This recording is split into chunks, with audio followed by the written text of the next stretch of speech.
Hindi na nakapalagpa ang isang wanted person municipal level ng hainan nito ng warrant of arrest sa kasong frustrated homicide sa Panay, Capiz.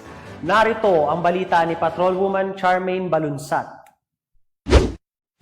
Isang lalaki na nagtatago sa batas ang naaresto ng mga tauhan ng Panay Municipal Police Station sa Barangay Tansa Sur, Panay, Capiz noong unang araw ng Mayo taong kasalukuyan. Ayon kay Police Captain Ronald F. Tunugan, officer in charge ng Panay Municipal Police Station, ang naaresto ay isang 44 na taong gulang na lalaki, top 1 most wanted person sa municipal level, binata at residente ng nasabing bayan. Sa bisa ng warrant of arrest, naaresto ang suspect sa kasong frustrated homicide na inilabas ni Honorable Faustino Valenzuela Rojas, acting presiding judge ng 6th Judicial Region, Branch 18, Hall of Justice, Rojas City, Capiz, noong 26 ng Abril taong kasalukuyan, na may rekomendadong piyansa ng 36,000 pesos para sa kanyang pansamantalang kalayaan.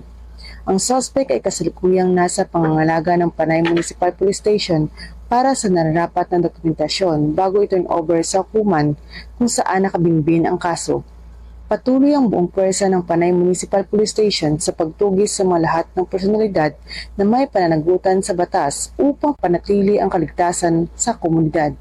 Mula dito sa Capiz Police Provincial Office, ako ang inyong Police News Network Correspondent Patrolwoman Charmaine Balunsat, alagad ng batas, tagataguyod ng balitang pulis.